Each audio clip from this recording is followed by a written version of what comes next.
If UFOs have visited, what planet are they from? What if the aliens are already here and they're called pigeons? Answers to these questions and more on this episode of This Paranormal Life! Hello! Hey! And welcome back to This Paranormal... Alright, shit. Alright, we don't have time for a regular intro, Roy. We gotta get right into it. Alright, let's go. Sorry, how are you doing today? So we do have time for regular Well, I just want to be polite. You said we didn't have time, and then you asked how my day was going. No, we don't. So. All right, we gotta get into this shit. All right. Well, first off, I got some more coffee in here. Phil, what the where's the coffee? How about we just introduce what the show is to maybe first-time listeners or people who aren't familiar with the format?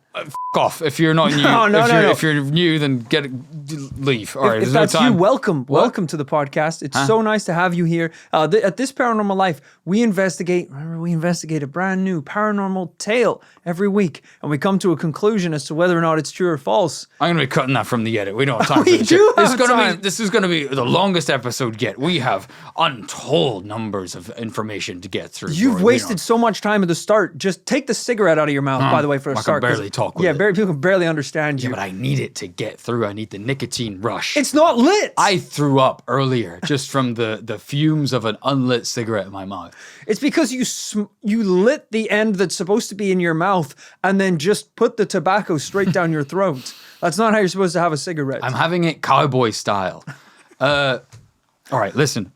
Sure, it's This Paranormal Life, the weekly comedy podcast where every week we investigate a different paranormal tale from me, Kicker Movena, this guy sitting across from me, Mr. Rory Powers, and try and get to, at the end of the episode, whether that case is really paranormal or not. Can we get started, please?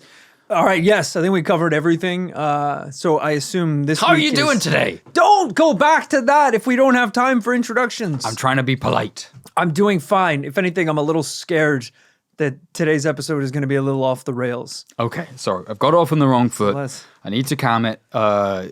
We just got a big case today. But of course, yes, welcome if you are new to the podcast. You picked the wrong episode. You picked the wrong episode to join us. That's all I'll say. Because by the end of this episode, you're going to be on a list. You're going to be on a watch list. Your family are going to be duct taped to a rocket in Pyongyang. All right? That is what is going to happen if you continue listening. So be warned. I think a lot of people might tune out. So we'll say, there's a chance that could happen, but it's not guaranteed. Of course, if you are new, you are welcome to this episode. But I'm not really lying. Today is going to be slightly different to our normal investigation. Normally, we've got some kind of cryptid, ghost, UFO case to investigate, and we take our sweet time. We kind of meander through like a little forest walk. Well, this time, we're renting a dirt buggy and speeding through that forest at 100 miles per Mach 1 speed. Dirt buggies don't go 100 miles per hour. You're getting too bogged down in the details, all right? The dirt buggies on planet Zonktar that we're going to be talking about today, they do. Okay. It's finally here, Rory. What is? You need to slow down, Chief. Big kahuna. The big kahuna. Remember? Last year, ladies and gentlemen, we hosted an emergency special episode asking the question, has the alien invasion of Earth already begun? Right. At the time, that was an urgent question because the world's head was spinning regarding reports of UFO sightings around the world, not only by individuals, but even by the US government themselves. Okay. The US Air Force and the Pentagon were literally releasing videos of UFOs saying, we don't know what's happening here. Right. You remember that time? That episode? No, it's just that time. Do you remember when those Pentagon videos of UFOs were dropping? Oh, it was a good time to be a paranormal investigator. As we say, it's a hard day for the skeptics when those videos dropped. It was very exciting. It really was. And to have these kind of government institutions also put their hands up and be like, yeah, this is real, by the way, and we don't know what it is. That was very vindicating. Then it really popped off when David Grou, a US government whistleblower, stepped forward saying there is concrete evidence of UFOs and aliens, and the US government is hiding it. Ooh. We laid it bare. If you're curious about that kind of part one of this whole expedition, please go back and listen. It's all on video, right? And we watched a lot of the video evidence kind of in real time. Rory's reacting to a lot of it. And needless to say, that was a double yes. as to whether aliens are invading Earth. It really wasn't much of a debate at the end. We'd seen the videos and we came down on a yes. Now, Kate, you're telling me that since then, things have evolved even further? After David Grou came along, that shook things up. And I think where we last left it was Congress were rattled in America and they started asking questions. Why don't we know more about this, and why shouldn't the public know more? So they demanded to know what was going on. They created an organization called the AARO, or ARROW, the All Domain Anomaly Resolution Office. The AARO said they were going to figure out what was going on and create 2 public reports. Well, the first report is finally here. Oh, Jesus! This is it, ladies and gentlemen. Listen up, f***ers. This is a 60-plus page US government report. It landed actually a couple of months ago, but I think we were too busy investigating the skunk ape to really focus on it. But we are now getting around to talking about it. Holy shit. And you printed off the entire document? Yeah, a couple California redwoods had to be sacrificed in the printing of this document. Yeah, you kind of threw it down on the table so hard it scattered the rest of your notes. Yeah, I'm a bit rattled. You clearly don't know There's what's kind of next. tobacco everywhere as well, so I can't really see what the f*** is going on. I don't know why there are so many unsmoked cigarettes on the table. I just need them there for ready access. Look, the government claim that this is everything we need to know. There's no room on the The table. government claim that this is everything we need to know about UFOs. It's a 60-page document rich with names, dates, theories, and declassified project names like Operation Tattletale and Project Twinkle. It's not super easy to read. That's why I have read it for you, the audience, so you don't have to. And we are going to dive in today, Rory, to what they have found out, what they have disclosed to the public. Volume 1 of this report essentially covers Roswell through to October last year. Then Volume 2 is going to cover literally just November last year to today. Don't ask me why, that's just the way they've done it. Okay. So if you are a long-time listener, or if you're listening for the first time and you've ever been curious about what the government actually knows about UFOs, this is the episode for you. We are going to start ripping this apart right after a couple of words from today's sponsors, and a reminder that every episode is available ad-free over at patreon.com/This Paranormal Life. All right. Shit, where am I? God damn it. Stop grabbing All right, everything hold on the table. It's fine. All right. We haven't even covered one bit of information yet, Sorry, and you're I'm so stressed. I've just drank. I don't know if you can see, there's about 16 coffee cups on the table right now. I just stay up all night pulling this together. So basically, this report lists the history of government UFO research in the order that it happened, more or less, and tries to sum up what they found. So let's start from the very beginning. Okay. It all started in 1948 and 1949 with Project Sign. The Second World War was over. Roswell had just happened. As UFO sightings increased, the government had to figure out what was going on. There had actually been an earlier Project Saucer in 1947 from when an Air Force pilot saw a UFO. That's not really a code name. Yeah. That's not doing a lot of concealing whatever the secret project is. But the results of Project Saucer were inconclusive, and Project Sign is where it all got interesting. Over a year of investigation, they evaluated 243 reported UFO sightings, and in February 1949 concluded that no definite and conclusive evidence is available to prove or disprove the existence of these unidentified objects as real aircrafts of unknown configuration. So Project Sign determined that nearly all sightings were caused by misinterpretation, hysteria, hallucinations, or hoaxes. So there you go, Rory. The government investigation said it's all bullshit. Case closed. Open and close case. Or was it? Because this 2024 document goes on to say, we have heard that wasn't actually Project Sign's first report they filed. Whoa. Allegedly, 1 year earlier in 1948, the staff of Project Sign drafted, signed, and sent a report up the military chain for approval called the Estimate of the Situation. The report concluded that UFOs were, quote, interplanetary in origin. Oh, shit, okay. But this was rejected by the Air Force Chief of Staff, and it was never published. I love that their first report didn't even talk about whether or not they existed. It's like, so we think they come from the Andromeda galaxy. It's like, oh, so they are they're real? Oh, Yeah, they're yeah. real. Yeah. We thought we were all pretty clear on that one, yeah.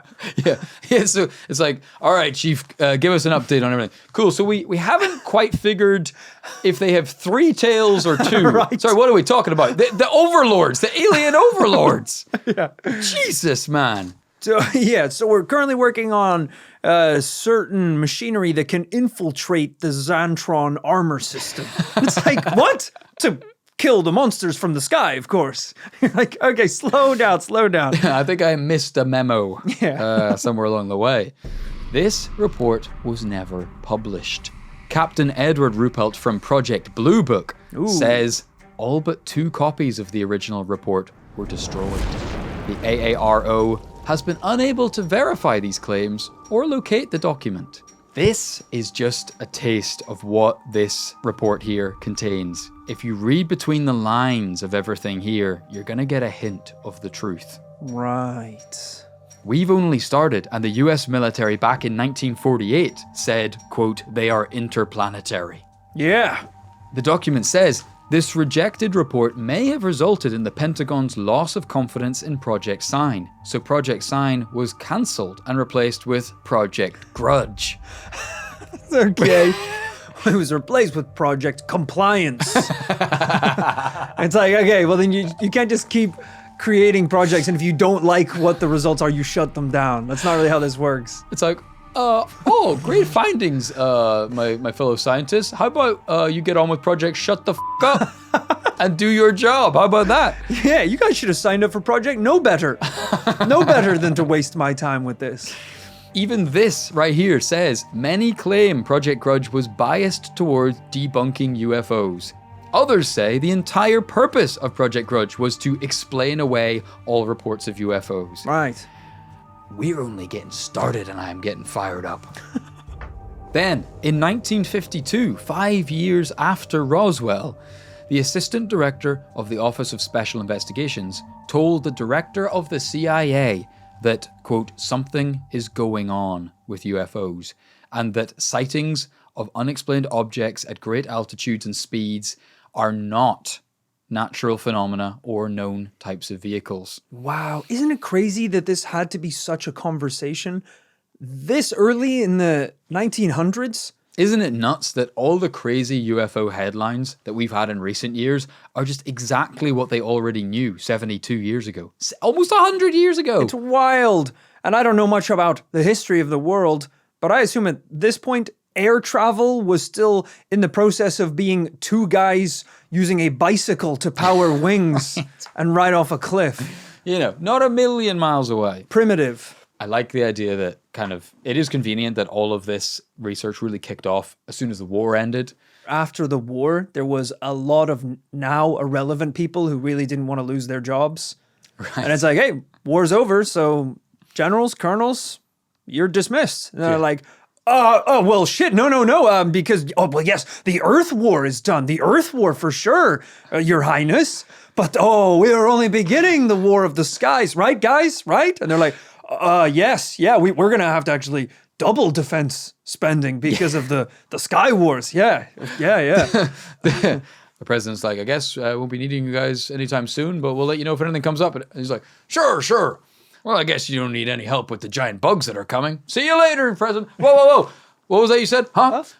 Oh, yeah, just the giant bugs that told us they're coming to invade. It's like, why don't you take a seat, General? I think we need to know a little more about this. Like, well, if you say so. All right, Rory, you've been very patient. You might recognize the next page in this report. Project Blue Book. Hey, a crowd favorite. Why don't you remind the audience what Project Blue Book is in case they don't know? This was one of the first ever task forces assembled to investigate UFOs, led by an individual called Dr. J. Allen Hynek, who has appeared in a lot of our cases before as being one of the more reputable members of UFO investigations that was being commissioned by the government. Yeah, it's kind of a strange one. You know, we're already talking about very biased and bullshit government reports and projects set up to investigate UFOs.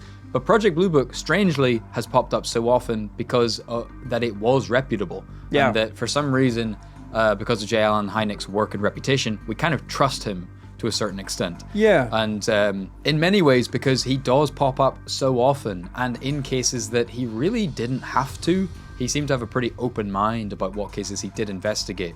Yeah, and a blank checkbook, apparently, because they were just sending him everywhere.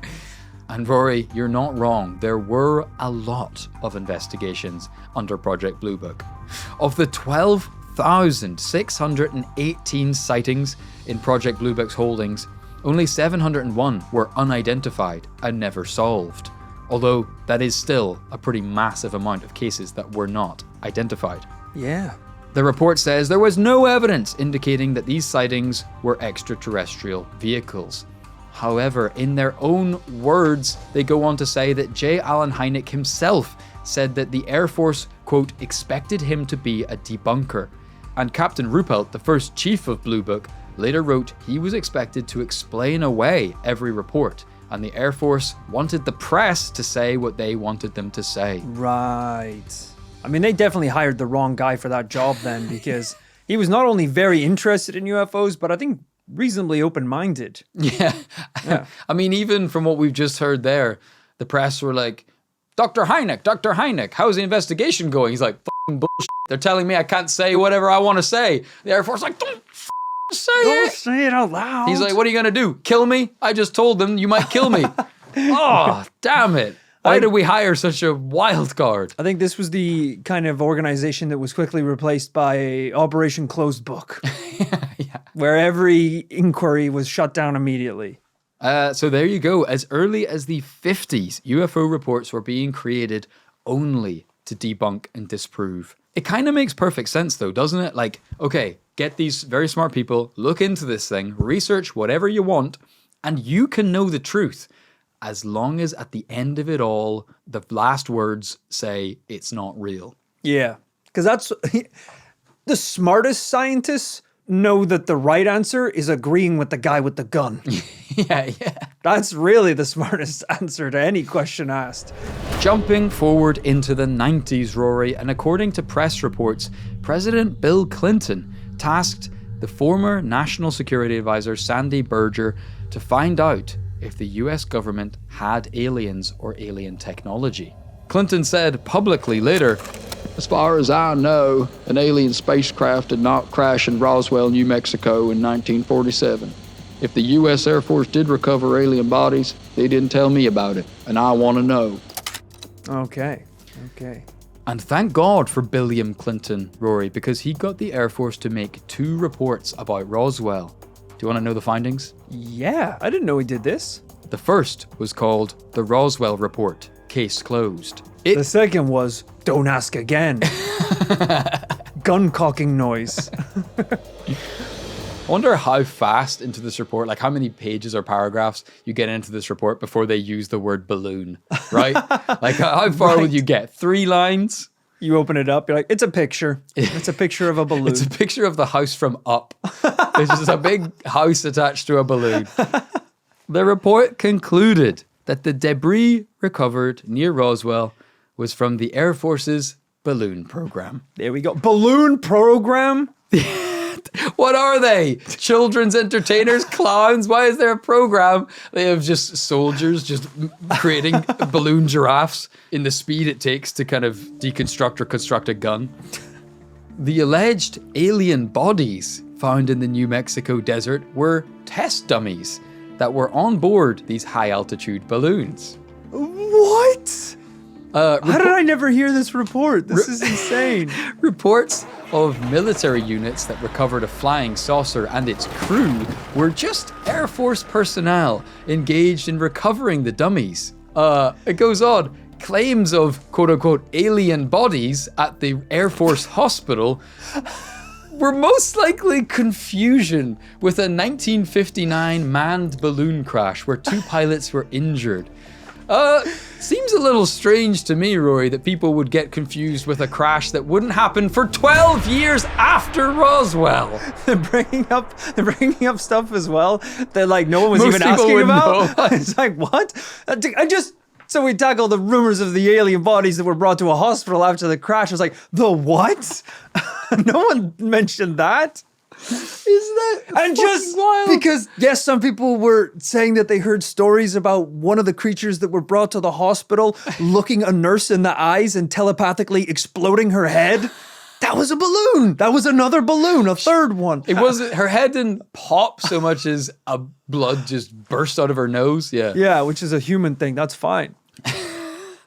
Yeah, I was cracking up reading this just at the quote unquote alien bodies, quote unquote flying saucer and its crew. Yeah, like This is wild. It's accidentally confirmed so many rumors Yeah. that we've discussed. Like when we did our Roswell investigation, I'm pretty sure at that point, the idea of bodies turning up at a hospital was only anecdotal at that point. It was like the sister of the nurse who worked at the hospital said something weird came in the hospital that day. Yeah, and then a nurse was never seen again or Yeah. something, you know? But they're actually explaining it like it happened. Explaining it like it happened, but then explaining how it didn't really happen. Yeah, that's so strange. And explaining that, like, I just don't get that. They're saying a saucer with two aliens in it didn't crash. It was a balloon with two pilots in Filled it. with fake dudes. Filled with fake dudes in it 12 years later. Yeah. What do you make, Rory, of this official Roswell explanation? This is so wild that with this new information, I feel like we need to go back to the Roswell case and open it up. Because I think we did give it a double yes at the end of the episode, but it would only confirm my belief in the paranormal in that instance, knowing what we know now. And like, think of the timing of this. Like I said, it all get the first. I said it. The first reports were created in 1947, 1948. You know when Roswell happened? 1947. So they just started getting interested in UFOs, commissioning UFO reports. Just happened to be the same year as Roswell. Yeah, that is a little suspicious. They were like, it wasn't a UFO, it was a weather balloon. The other announcement for the day, we are setting up a UFO task force. Called Project Saucer. But it wasn't a saucer, it was a balloon. Why didn't you call it Project Balloon? If it was a balloon, that's wild. God damn it, I'm getting fired up. Rory, jumping quite a bit further towards the present day in this report, we then have the Advanced Aerospace Threat Identification Program, otherwise known as ATIP. This ran from 2009 to 2012. This was the next big government program. Now, the purpose of ATIP was apparently to investigate potential next-generation aerospace technologies in areas such as advanced lift, propulsion, unconventional materials and controls, etc. Okay. All very futuristic stuff. Yeah, but all human. You know, that's just crafts that we could possibly make or other countries could possibly make. But was that a cover, Rory? Because it goes on to say their job was to review new cases of potential new technologies as well as old cases, including Project Blue Book. Okay. Now, interestingly, this was carried out by a private contractor. If you're sorry to interrupt, but if your task force is involved in investigating futuristic air travel, you shouldn't be looking into cases from the 80s. They're from the 50s. That's all I'm saying. The 50s. Yeah. It's like, wow, so you're on the cutting edge of technology. No, we're looking at shit from the 40s that hit the desert. It's like, what? It's like, and but to be clear, those guys didn't discover anything new. No. That shit was all fake. That was all, what do we say, hallucinations? Yeah. But also we needed a brand new cutting edge task force to figure out what those hallucinations were. They think we crazy. Are stupid. All right, calm down, buddy. This is woo! I'm getting fired up. Can we get some Hennessy in here? Can we get some 1942 on the rocks? Ladies and gentlemen, this is interesting because this was actually carried out by a private contractor. So not an internal government department. Oh. Right? That's suspicious. Who was the private contractor? This is where things get very, very strange. This project, known as ATIP, also investigated an alleged hotspot of UFO and paranormal activity. This is the first use of the word paranormal, by the way, in this document, at a property in Utah, which at the time was owned by the head of this organization. This next sentence is verbatim from this government report, by the way. Insane. They examined reports of shadow figures and creatures, and they explored remote viewing and human consciousness anomalies. The organization planned to hire psychics to study interdimensional phenomena that was believed to frequently appear at this location in Utah. Rory, can you think off the top of your head of a property in Utah they might be talking about? Is this a ranch, perhaps? There's not a lot else other than kind of ranch land in Utah, right? All right, I assume they are referring to a location known as Skinwalker Ranch. Oh my God, sound the alarm. We need a Skinwalker Ranch alarm in the studio. That here. honestly appears in this document. They mention Skinwalker Ranch. So, just to quickly recap, one of the government's latest advanced aerospace organizations owned Skinwalker Ranch? We're sent to investigate shadow people. Interdimensional beings. This is a US government report. That's being handed insane. to Congress. That's insane. Hey, I like hearing not just UFOs but paranormal being brought up in this document. That's very cool because as you know, if you're watching the video, you can see by the wall of evidence behind me that we have pages up here from famous FBI and CIA declassified operations such as the Gateway Project, which was all about remote viewing and kind of psychic mind reading and that kind of stuff. So it's cool to see it living on in these files. The X-Files is real. Oh, it is genuinely real. 100% real. So, only 10 years ago, God knows what's happening now, but we have proof that 12 years ago, there were US government employees researching shadow people. That is crazy. They were at Skinwalker Ranch only 5 years before this podcast started and we started talking about Skinwalker Ranch. That's wild. They were on site trying to find interdimensional beings. A little disappointing because I think we gave Skinwalker Ranch a triple no because it was a guest episode. We were like, damn, that was stupid. But it is a very interesting place. Yeah, I love that we were like, should we spend the money going to this location? Nah, it's fake as hell. Whereas the bit that I'm hung up on here is they said that this organization owned the property. I wonder who owns it now. Did they buy Skinwalker Ranch? Do you remember it was for sale? Yes. The guy tried to sell this. it. Yeah. The guy who said he killed an alien with a katana. With a samurai sword. And he had he's pictures. posting bloody photos of a samurai sword on Facebook. It wouldn't have been hard to sell, to be fair. Oh my God. That is wild. Interestingly, ATIP was later cancelled. No shit. But the report says there are some investigators inside the Department of Defense today who carry on ATIP investigations unofficially. Oh shit, that's cool. And they are researching UFO sightings within the military just on their own time. So you could be like in the Pentagon or something and someone recites the sacred mantra like tip of the iceberg. Tip of the iceberg, and they open their chest and they still have like a little arrow or a triangle or something kind of tattooed on their flesh.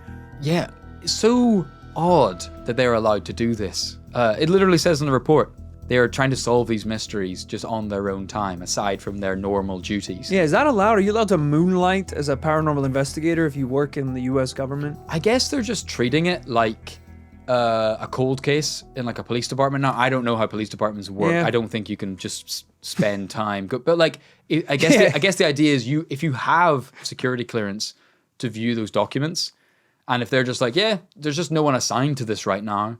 I think you're still not allowed to do that because you're not allowed to misuse your access to that stuff. Well, you are in the Department of Defense. That's like being a cop and you're like, and 5 p.m. All right, I'm clocking off for the night. I'm going to do a background check on my ex-wife, Sandra. Yeah, I'm going to use my gun for crime. I still got access to the guns, so I can kind of do what I want with it. Right, but it's not really that, is it? It's just trying to figure out, it's trying to further a program that they've stopped funding. Yeah, that's true. That's true. It's not Depends as what way dramatic you as look that. at it, definitely. You know, if you were paid by the government to secure the facility where the mutants are chained up in the basement underground. When it hits 5:30, 6 p.m., you're not allowed to go down and have a beer with the mutants. That's not allowed. You're playing chess in the basement with a clone of baby Albert Einstein. You win again, baby Einstein. See you next week. Go, go, gaga. I'm not going to go easy on you tomorrow when I got to put my security hat back on. Yeah, you really are smart. At this point, things went off the rails a bit with A-Tip. Right before the program was cancelled, if you want to know what got them cancelled, in 2012, A-Tip proposed, stay with me here, hosting celebrity debates discussing aliens landing on Earth that would avoid having to show any evidence or proof for aliens existing. What? Sounds a hell of a lot like This Paranormal Life, to be honest. Inviting on celebrity guests to talk about the paranormal? I am How far off? genuinely questioning, who was this? What was this company? Yeah, who commissioned these people? Who paid for this? Genuine question. Was this Tom DeLonge's To the Stars Academy? Ooh. Because who is this that is simultaneously investigating the paranormal, but also like pitching like TV shows? Yeah. So odd. And like, because didn't he brag? He was like, I have contacts in the Yes. government and stuff, so it could be. So I haven't done it for today, but I think I'm gonna have to do some deep diving into like, it's probably classified, but like, can we find out who bought Skinwalker Ranch? Is it Skinwalker Ranch you're talking about, or is it a different Utah paranormal hotspot? Should I Google it? Should we just see if See there's what an comes easy up. answer? Who owns Skinwalker Ranch? Oh, wow, this is quite interesting.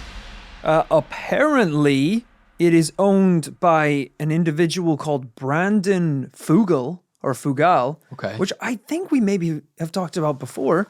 But famously, he's known as being a TV director. Okay. So this would make sense that he's like, look, I do want to investigate the paranormal, but my expertise is in television production. Is there a way we can kind of successfully incorporate these two worlds? So we need to look more into this guy's backstory, or like, Yeah. because as I said, the organization that was running A-Tip, the government contract, it's a private company and they own Skinwalker Ranch. Well, we think it's Skinwalker Ranch. How crazy. If you're listening and you are some kind of forensic Reddit user, feel free to deep dive into this and let us know what you find. I want to get this guy on the podcast. Sorry, I'm getting a little worked up here myself now. I might need a couple of cigarettes. Are any of these spare? They're all spare, brother. I haven't lit a single one. You know what, Roy? This is a natural point for a cigarette break, so let's just load up. All right. All right, so mostly... You're going to need the nicotine because it keeps you on edge, keeps you buzzing. If you let your guard down for too long, Woo! Okay, that feels good. they want you breathing their earth air. All right, so me and Rory are going to have a quick cigarette break, and we're going to dive into the rest of this absolutely insane report, and there is a lot more to come. A lot more smoking guns to come in the rest of this episode after a quick word from today's sponsors. Okay, we're back. Rory, one other reason why this report today is interesting is because one of its missions was to also investigate what other countries around the world have figured out about UFOs. Ah, I see. That's smart. Because the reason why we're sitting in London right now in Yeah. England, but we're talking about America, is because America is kind of like, I mean, it is the dominant superpower of like our time, growing up in the 90s and the 2000s, but they are most synonymous with UFO research, UFO landings, and potential cover-ups. But that is absolutely not to say that other governments haven't been looking into this. And it is really tantalizing to think about, you know, we might be hounding the US government for information about these things when it could be Germany. A craft landed there that they're not telling anyone about. Yeah, I mean, hey, we've covered a lot of UFO stories in a lot of places before. Japan, Korea, Russia, all over the world. And, you know, depending on the location, sometimes you'll hear more or less info based on how strict the government is.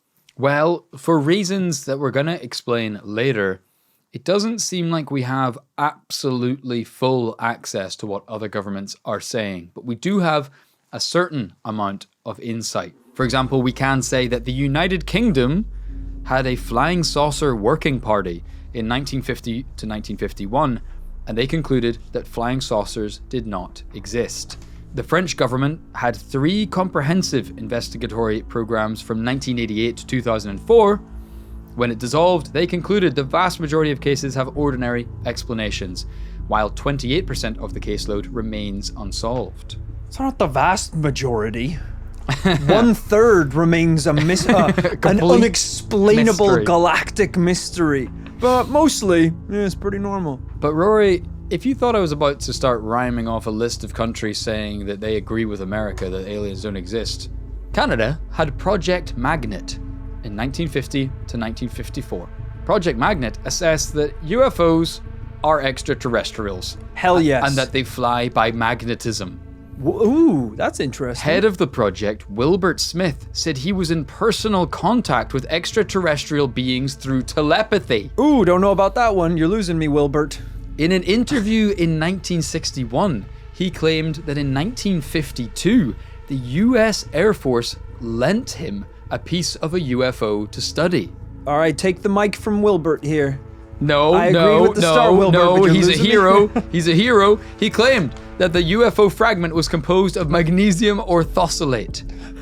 The Canadian government then closed the project, saying there were no definitive results from the research. Smith later went on the record saying that my beliefs concerning UFOs are mine alone and not the government's. The project was shut down shortly after Wilbert made a set of arms like Doc Ock from Spider-Man 2 and tried to overthrow Toronto. They're like, okay, shut down the project. We shouldn't have given him a piece of the craft. What the clean happened there? I don't know. Why would the US government give him a piece of a craft? That seems strange. It seems very un-American. Sharing. Yeah. I think it makes sense, broadly speaking, that we now have proof the Americans were working on this consistently from the late 40s onwards. They've denied that they recovered any fragments of a craft, but pretty interesting that Canada, their one project into this, they are saying they handed us a piece of a craft. Yeah, that is very strange. I think it's not that weird to imagine them sharing confidentially stuff for research, and we might hear later on about some more sharing going on. Ooh. But as to whether this is true, I mean, it's a little hard to know. I mean, on the one hand, he started off as the head of the Department of Transport at the time and then was put on this project. It does feel a little wacky that he was saying he's communicating by telepathy with the creatures, but yeah, that's a bit far. But it also feels like in line with everything we've seen up to now, which is as soon as someone says that UFOs are real, the project gets ended and they get taken off the project and they have to say that none of it ever happened. Yes, that part does check out. It's hard. Being a paranormal investigator is hard because you want to be on the same side as the investigators and these individuals, but it's a slippery slope where someone who you do agree with then also has a very bizarre take that you don't agree with. Yeah, like it is, I will concede with an open mind that it is possible that they put Wilbert Smith on this because he was well up for it, because he loves aliens. Yeah. And then he got a little too deep once his job became researching aliens. Yeah, he went off the deep end a little bit. Yeah. Yeah. He's like, I've been actually speaking telepathically with my wife. Did I mention I'm married to the alien? Well, yeah, things have escalated very quickly. But in my defense, on their planet, a second is 100 years. So we're moving quite slow traditionally. He's in like a government cross-examination interview. Of course, on their planet, you have sex telepathically. I'm banging my wife as we speak. Oh, okay. Shut this down. Shut this thing down. He's like, well, I think you can all see that aliens are real because my wife is standing right here. And then he's like, you don't see her? I'm the only one? Okay, take me off the project. Yeah. I've clearly gone too far. Yeah. Take me off the project. Rory, at this point in the report, it more or less brings us up to the present day. But we are kind of by no means done, because it is, of course, the present day, the last few years, that have kicked off everything. Yes. Everything that created this report. Thank you, iPhones. Yeah. You're the Thanks, ones that Steve really... Jobs. Yeah. For readily available high-definition cameras and internet connections. The report goes on at this point to say that two narratives have emerged in the present day about alien visitation on Earth. And so they basically go on to do a little bit like we just said with Roswell, where they tell you everything that allegedly happened. They kind of go on to recap the last couple of years in a pretty blindingly wild way. Okay. That includes details that I had absolutely, and most people probably had no idea about. I'm very excited about this. It is a roller coaster ride. So if anyone is sitting at home drinking, get the bottle of Jack Daniels ready. You're going to need a couple shots. I need another cigarette. All right. Hold up. So, it has been alleged that the US government and industry partners are in possession of and are testing off-world technologies that have been concealed from congressional oversight and the world since 1964 and possibly 1947 if the Roswell events are included. This narrative asserts that the UAP program possesses as many as 12 extraterrestrial spacecrafts. One individual that the AARO interviewed claimed that an organization was in possession of 12 spacecrafts recovered from different crash events before 1970, and that some of these crafts are intact. Intact? We're talking lightly used, one lady owner, 90,000 miles on the clock, still lots of years left in it. They're like, so you're saying that members of the US government have seen aliens? And they're like, we actually think some members of the US government are aliens. Yeah, they can shapeshift. Have members of the US government seen aliens? Some of them are driving spacecrafts to work every day. Seen them? Yeah, they own a mirror. Yeah. Have you seen the Pentagon car park? It looks like the landing bay in Tatooine. It's just X-Wing after Y-Wing after Star Destroyer. The interviewee alleges that the CIA had a partnership with this company that ended in 1989, and they wanted all the materials returned to the CIA. The AARO discovered no evidence supporting these claims.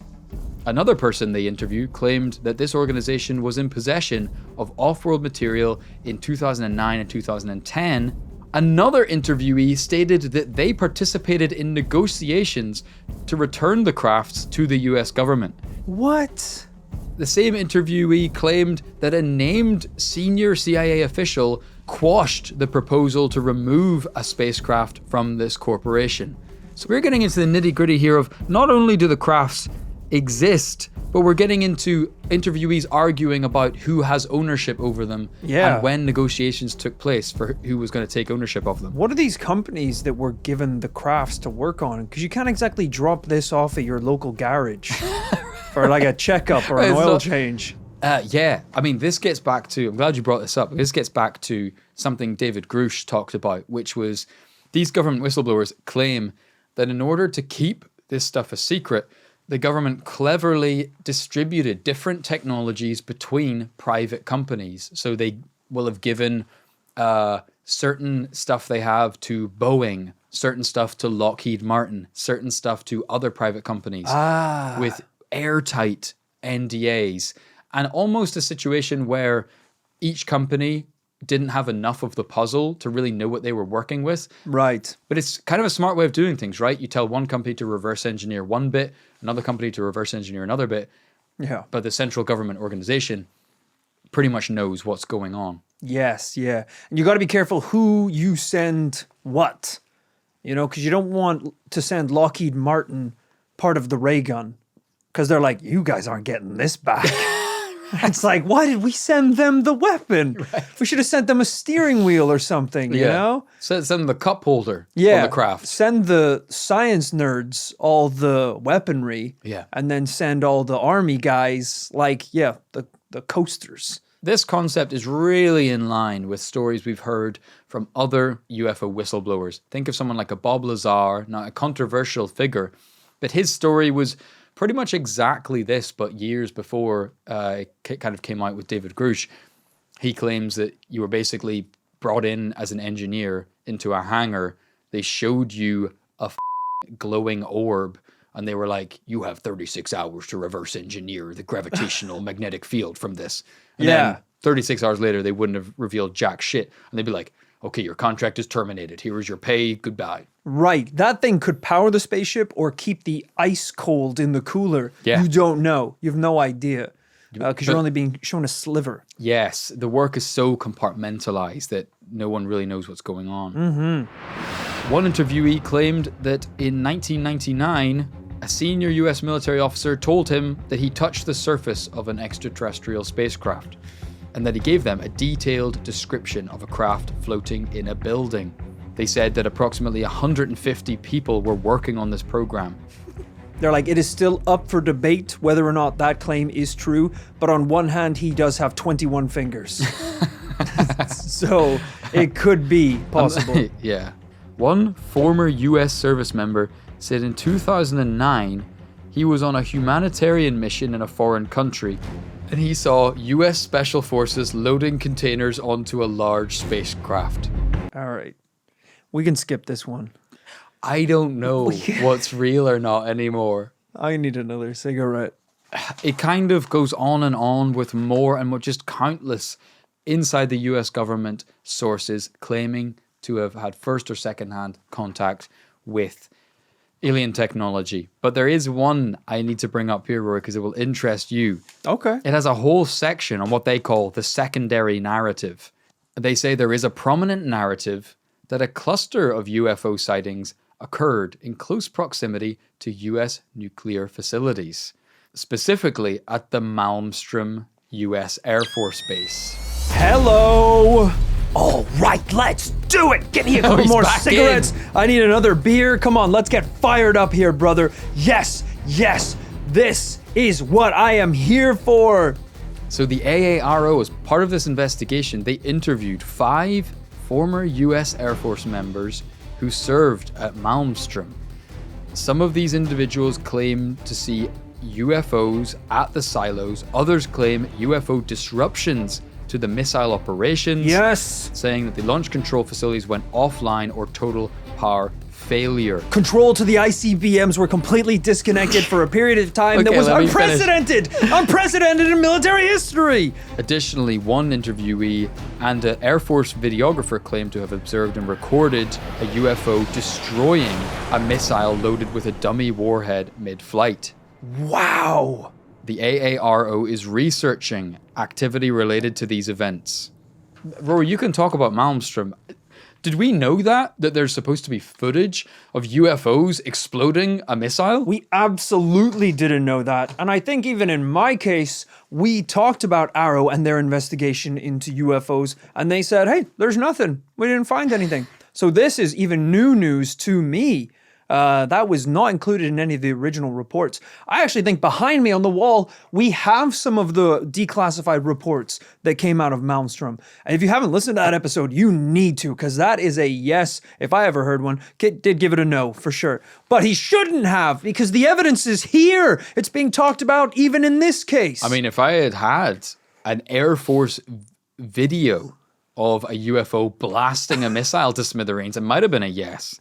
And to be clear, this happened in 1966, is that right? It did. You know, there were not Russian drones kicking about at that time. Where's Malmstrom? Do we have it on the wall? Oh, that's a page from it. Right there. Rory ate the other half of the page. You got so excited. So that is the AARO's description of, I guess, everything that's happened in the last couple of years. Wow. There is so much. It's worth honestly recapping on everything that has happened, all the allegations and claims.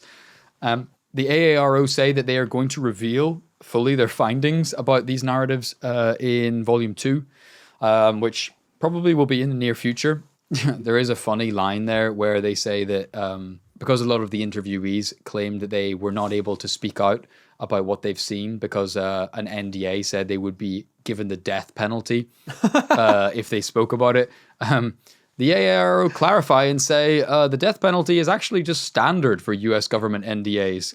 So that isn't a weird thing. What? I had no idea. Apparently. That's crazy. That reveal it. gives you even less faith in the government that they're revealing secrets that if you told the public about, you'd have to be killed. Executed. Yeah. Rory, we're almost at the end, but there is a couple of beautiful tidbits in this report. At one point, they say that one organization claims to have a fragment of a craft from a UFO crash in the 40s or 50s, probably Roswell. This organization claimed that the material could act as a frequency wave guide and could exhibit anti-gravity and mass reduction properties. Ooh. At this point in the paragraph, you're going, sure, we've investigated lots of wackos who claim to have a lot of wacko technology. But not the next bit.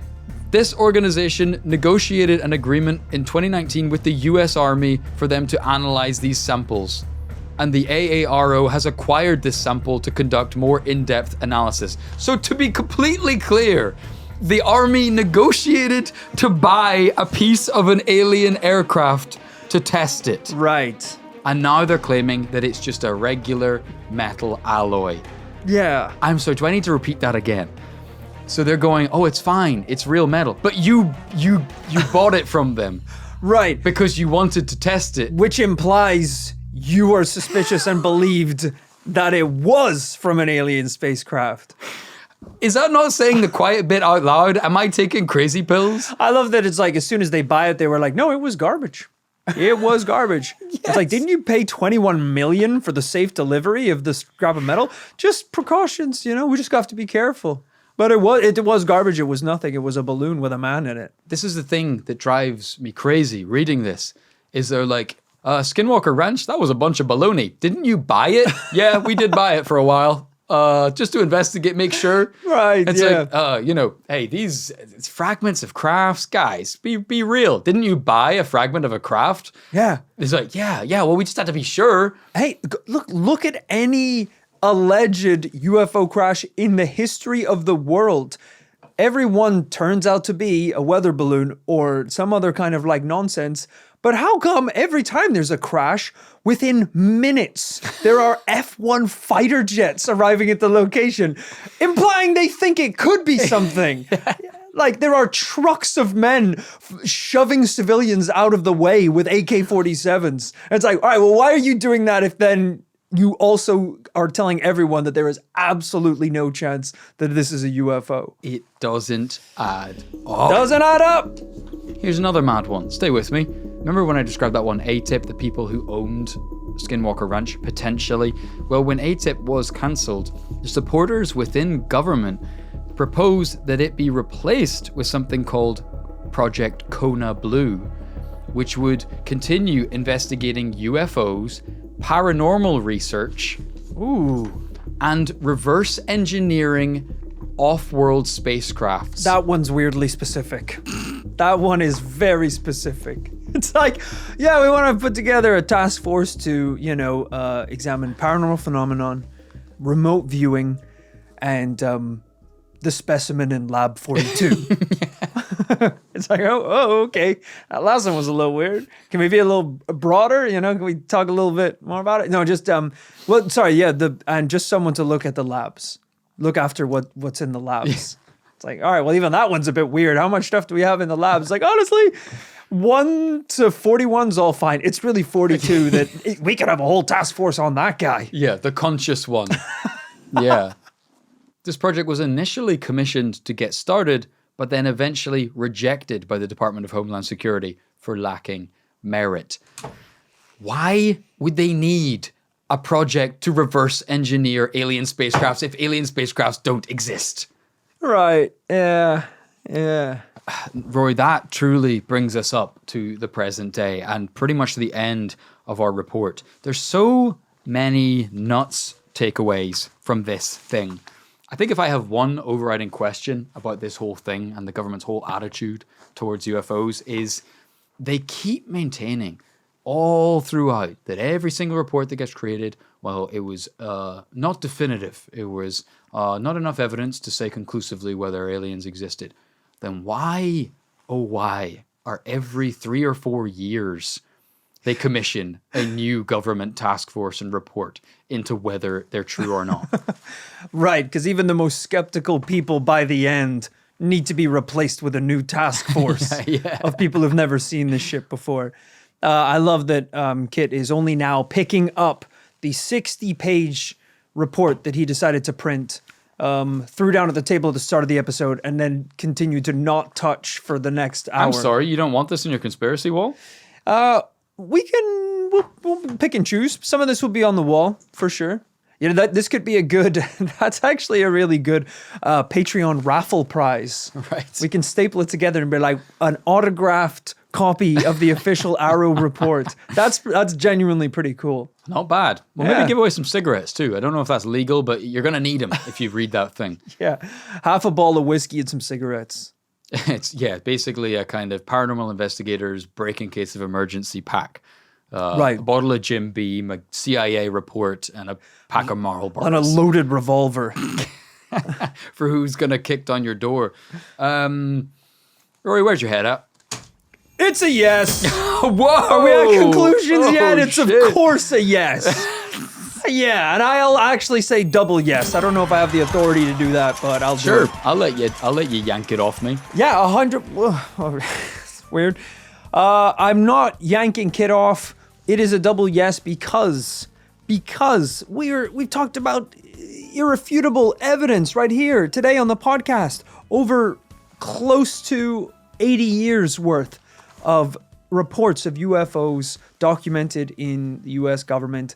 Hey, if you at this point do not believe there is something paranormal going on, you ain't paying attention. That's what I'll say. It's the same thing I mentioned back when we discovered David Grush's claims back in the day.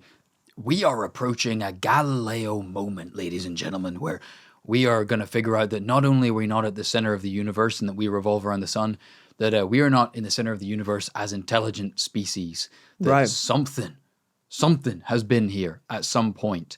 And maybe it's crash landed, and maybe, sure, they have aliens hanging out in Area 51 to this day, or maybe they've just visited and the government isn't admitting everything that they know. But Or maybe it's even more chilled out. Maybe it's like these stories. It's a literal piece of scrap metal that just managed to hit Earth after eons of traveling through space. That's what it could be. We don't know. It could be that small. you know, it is interesting that I mentioned David Grush, and you know his claims haven't been fully kind of vindicated or disproven at this point.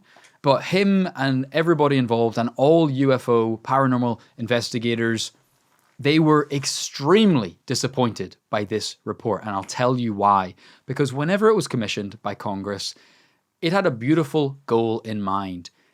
It was pretty aggressive, the wording. They were like, you need to commission a report that will force the government to investigate every single incident, contact other world governments and get them to hand over all their evidence of UFOs, but crucially, that it would get them to have an independent organization create this thing, independent to the US government. That is not what happened. That was going to happen. And then the language, closer and closer to the time, got watered down and watered down. Right, it could be a sub-department of the U.S. government. You know, we actually have a couple of guys who are pretty into this kind of thing. Maybe they could be on the board. Yeah. Yeah. And it's just every high-ranking colonel in the Pentagon is like, yeah, we're going to actually take a swing at this Arrow thing. You guys don't need to. You guys go home. Clock off early. And remember, if you break an NDA, we'll kill you. Just a little reminder. He says that live on CNN. David Grush called it like the biggest legislative failure in American history or something like that. Unfortunately, it's the reason why you have to take this all with a grain of salt. It's the reason why it always ends on the same conclusion. Yes. No evidence, no evidence, no evidence. Look, we said it on the Malmstrom UFO case. Getting a report about aliens existing from the government is like asking for a hamburger recommendation from Ronald McDonald. He's going to tell you McDonald's is the best hamburger because he's a little bit biased. He's a little bit biased. Guys, a little bit of a strange case. Thank you for sticking with us through this investigation. You know, we like to have fun on this Paranormal Life. We are a comedy podcast first and foremost, but sadly, our brains have been zapped, melted, flambéed and sautéed by years of investigating the paranormal to the point where we care now. We care a lot about what's happening. It's true. Frustratingly true. And in 7 years of making this show, shit's got real interesting lately. So occasionally, even though we like to have fun on the show, it is also fun to dive into this together and try and figure out what's going on, make sense of it. And if there is something really happening out there, hopefully bring it to you guys and tell you about it, teach you about it. Yeah, things have really escalated when you start this podcast by investigating creatures like the Goat Man. And then 7 years later, you have to end podcasts by saying, and just so you know, my mental health is fine. And if I disappear or I'm found dead in the next 2 weeks, it was not a suicide. Thanks for listening to this week's episode, everyone. It's, that's where we are now. But thank you so much for listening to this episode. It's been a blast to research. I'm going to get some sleep now, I think. Probably Smart. smoke a couple more cigs before we get done. And who knows, maybe we'll make it a thruple. Maybe we'll make it a three-parter, this being the second part, because that next report is coming. I don't know what's going to be in it, but I know there's going to be something saucy buried in there. Right, something saucery buried in there. Project Saucery. And maybe this has only whet your appetite for UFO research, so why not head over to patreon.com/this paranormal life if you can't get your fix, because there's even more investigations over there. Hell yeah, a ton of UFO cases, along with cryptids, ghosts, hauntings, curses, and our weekly bonus episode, The After Party, where we talk about all the behind the scenes of making this show, and crucially, all the extra bits that didn't make it into the episode.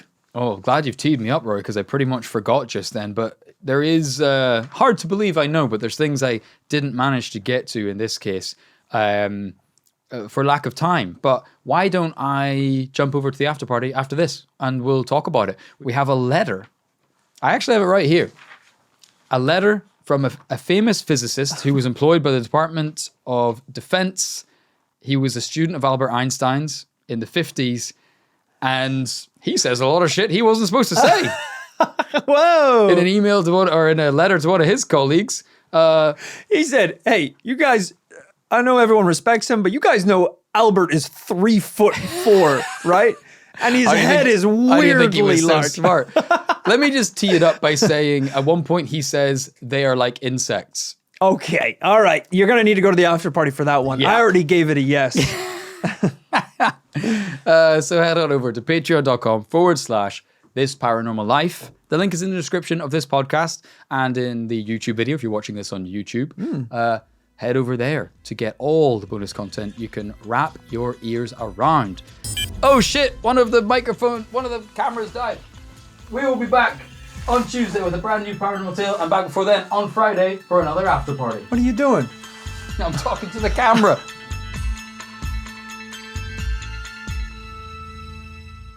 Because we all just wanna be big rocks down the live on the top. He's so good at writing words that all just sound like one long word. Yeah. Hilltop mountain diamond cause the girls come pretty and the drugs come cheap. I'll stay skinny cause I just won't eat and ride out at the coolest bars with the VIPs and the movie stars. Every good gold digger's gonna wind up there. The Playboy bunny with the place blown hair. Yeah. So good. Blown hair. Yeah.